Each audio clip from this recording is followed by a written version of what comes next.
On today's show, we celebrate fall in the deer woods. It's a lot of fun. Okay. Up first, hunters help fellow hunters rekindle an old flame. Whatever has to be done, we do it. That's kind of our motto. See, this is what I get to deal with. And then a special father-daughter hunt. One dad and 1, 2, 3, wait, 4 daughters. Who wants to have the biggest buck? I think And you want to hear that nice sizzle. Plus a recipe to whip up in deer camp. That is so good.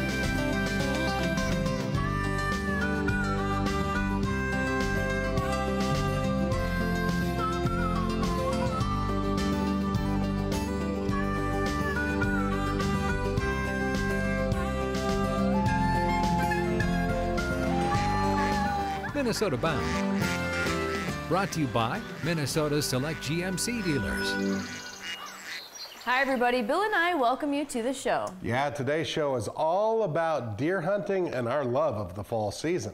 Travis Frank found a camp where hunters rekindle their passion for life in the fall woods. But not without a lot of work and a lot of help from other hunters.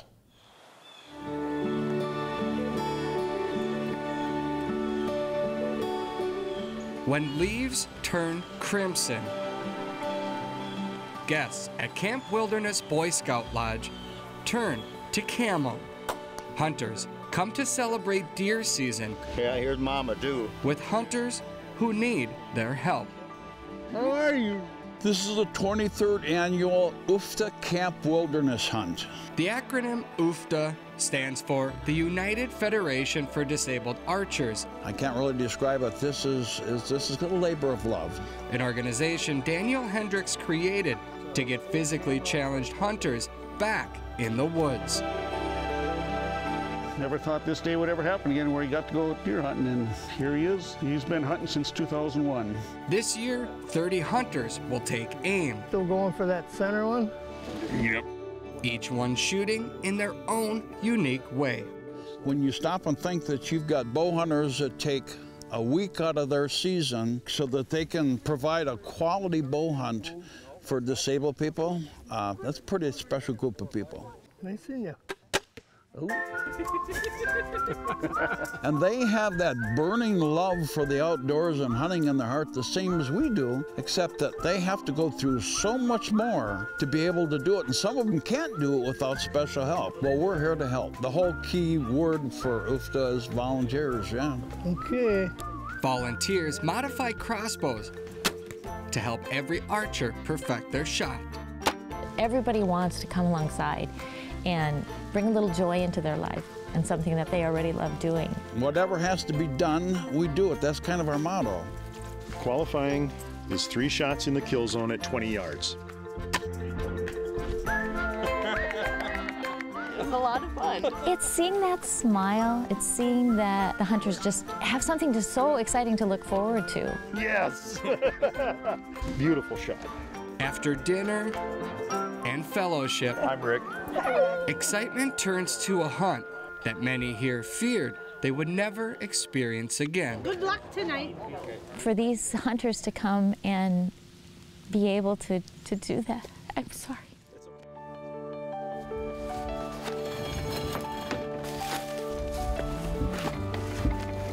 Mark Klein quietly helps his son Matt.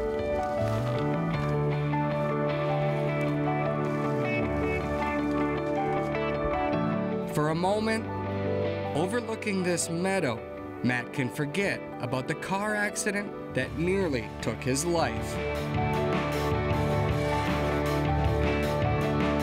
Are you happy?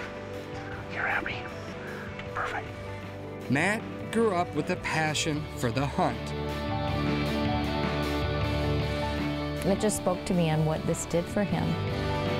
Because after his accident, he had kind of given up, and they found out about Uffdah. And since the year I met him and to where he is now, he's a completely different young man, and that's what it's all about. A different man with the same passion.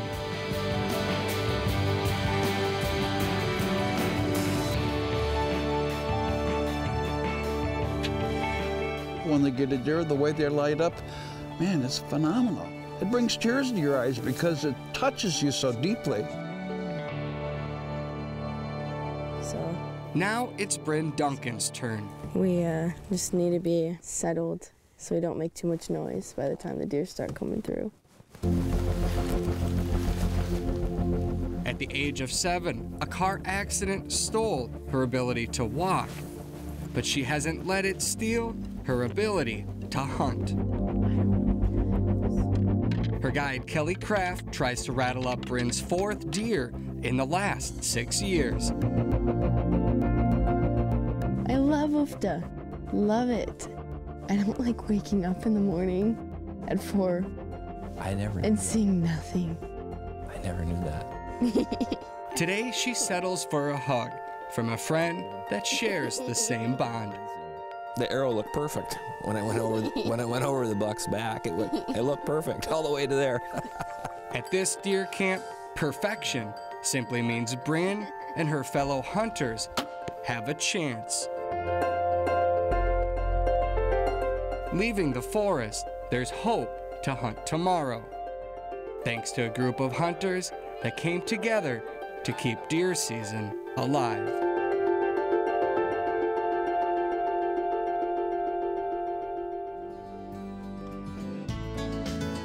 Coming up, a dad takes his girls, all of them, to deer camp.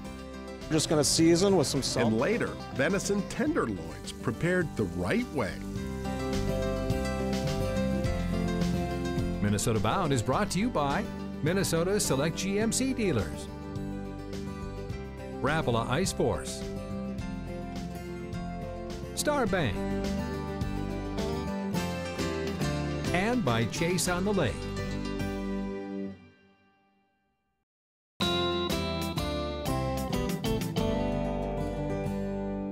Up next, a story I can certainly relate to. Lots of dads love to take their daughters to deer camp. A few years ago, Randy Stroming certainly found that he had his hands full. Ron Schara has the story. It's said a daughter may outgrow your lap, but she'll never outgrow your heart. In the Stroming family, this dad knows the old saying, times 4. See, this is what I get to deal with. They have to make sure the hair is ready. Meet Randy Stroming, father of Natalie, Libby, Caroline, and Lauren. When the deer season opens, Dad and daughters share in a very special family tradition. No, this isn't prom. It's deer hunting time. For me, it becomes our own little, I'll call it me and my girls' deer camp. The Stroming Deer Camp has been in the family since Randy's father purchased it in 1951. There is that 12-year gap between you guys from the oldest to the youngest and those kind of things. But when they all were able to come up hunting together was cool. And for me, it was really cool because I'm like, gosh, all my girls are going to be here. Ever since the girls were young, Dad included them in his hunting adventures. And soon, 4 women became passionate about the outdoors. Each one of them unique personalities, and they're all different from the oldest to the youngest. Wait, let's just see, who all has an iPhone now? I refuse to get one. I'm not going to be playing Angry Birds in my stand. Neither am I. Just fun to see the new people come in and always kind of retell the same old stories. There's always still fun to hear and laugh about and reminisce about the old times. A lot of teamwork and a lot of sisterly love and helping each other out and encouraging each other and just sharing stories. I think my favorite part of it, not just the family part of it, but it's being in my stand, and it's just the peace and it's the calmness and it's just getting away and just enjoying nature and enjoying God's beauty out here.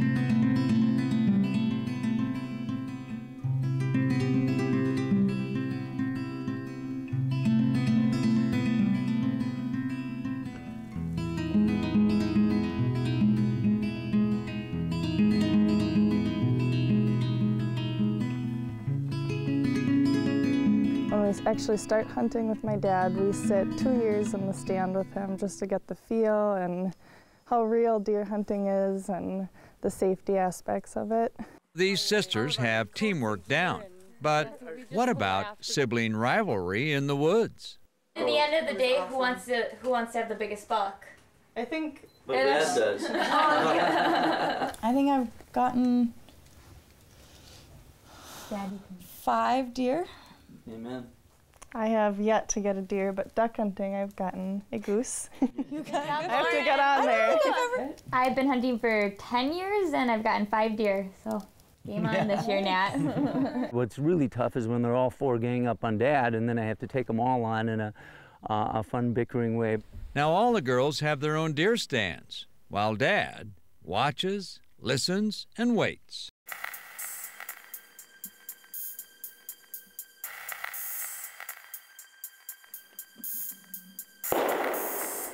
We just heard Lauren shoot over here. So in a while here, we'll go check and see what happened.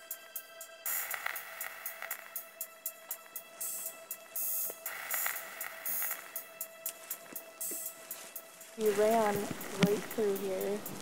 So I shot him here and shot again when he got over here.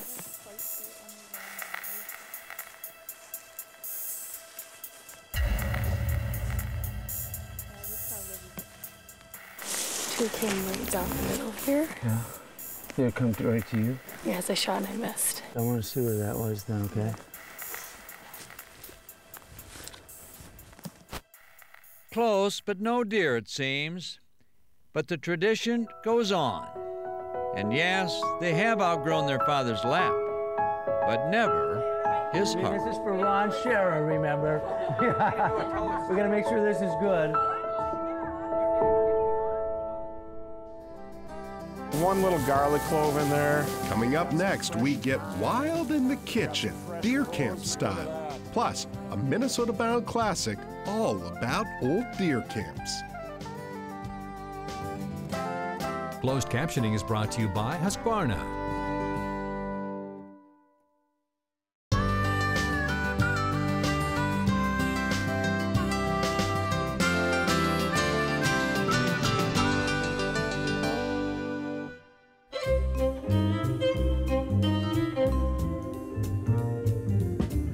It's time to get wild in the kitchen. I'm here with Chef Jim Kinberg from Firelight Grill House and Cocktail Bar. And Chef Jim, last month we were cooking with whiskey, and this month we are cooking with red wine. I have to say I like where this is going. So we're making venison tenderloin. Tell me some of the ingredients that are in this recipe. We've got some great winter-inspired ingredients. So we're going to be accenting with a little roasted root vegetables.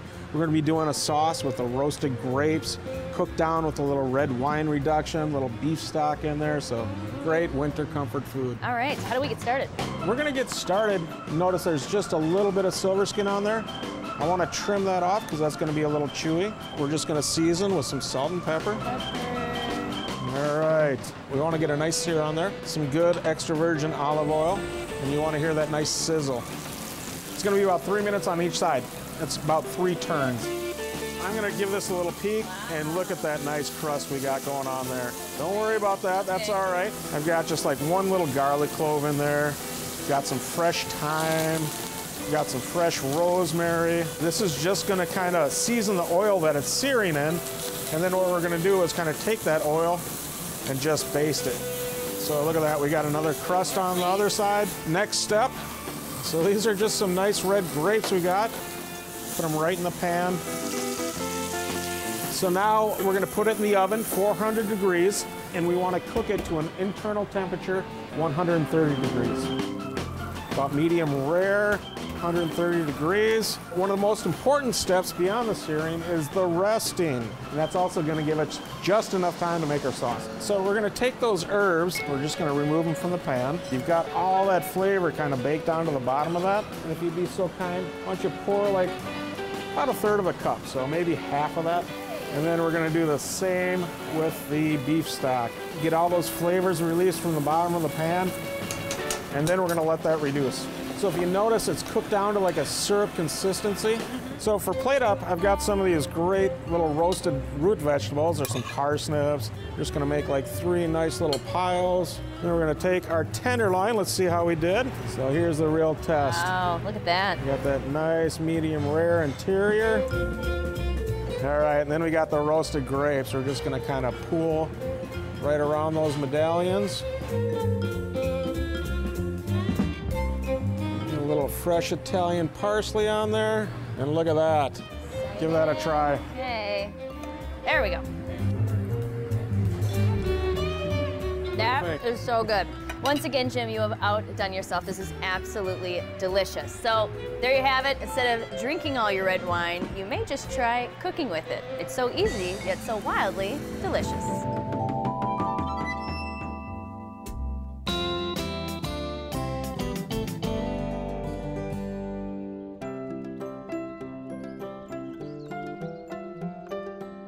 If you want to take your bird feeding in your backyard to the next level, in the wintertime, you want to offer suet. Suet is a rendered beef fat. They add sometimes to it seeds or grains, and then they package it in something like this. The suet is a high energy food for the birds, and they really go for it. You can get all sorts of different types of suet, and all your woodpeckers are going to go crazy for it. If you're old-fashioned like me, what you do is you make your own suet. My favorite homemade suet recipe would be bacon drippings, Crisco, peanut butter, and just a handful or a sprinkling of black oil sunflower seeds. You boil that up, you pour it into a pan, you let it cool, cut it into bars, and then freeze those bars.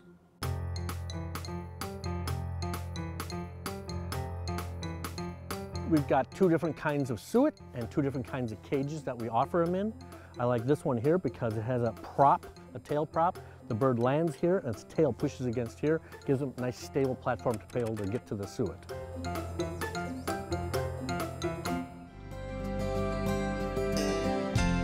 Straight ahead, today's Minnesota Bound Classic takes us all back in time in the deer woods.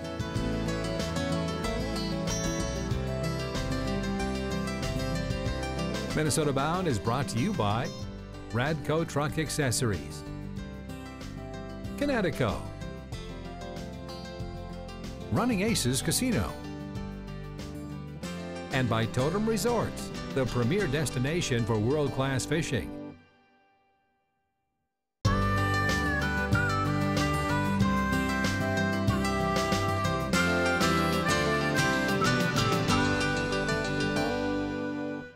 Today's Minnesota Bound Classic takes us back about 18 years to a day when Ron Schara waxed about his favorite fall camps.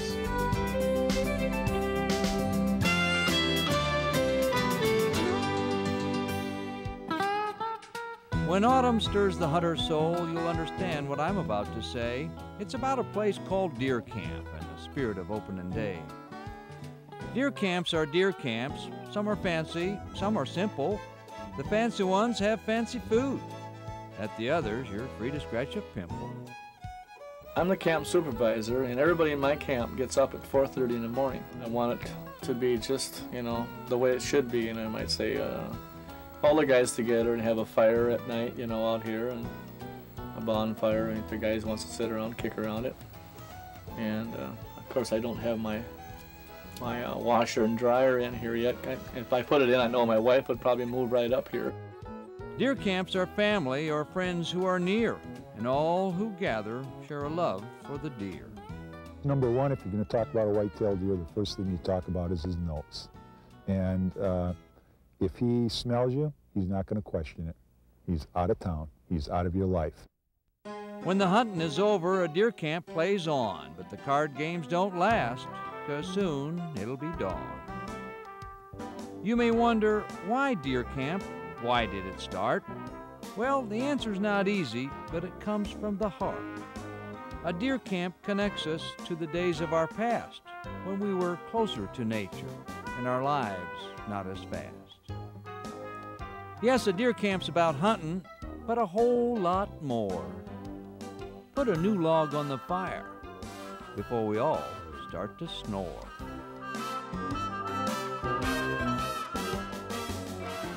Great camps and great stories. A reminder to everyone to please be safe out there this fall season. For sure. Well, that about does it for us. We'll see you back here next week. In the meantime, don't forget to introduce a kid to the great outdoors.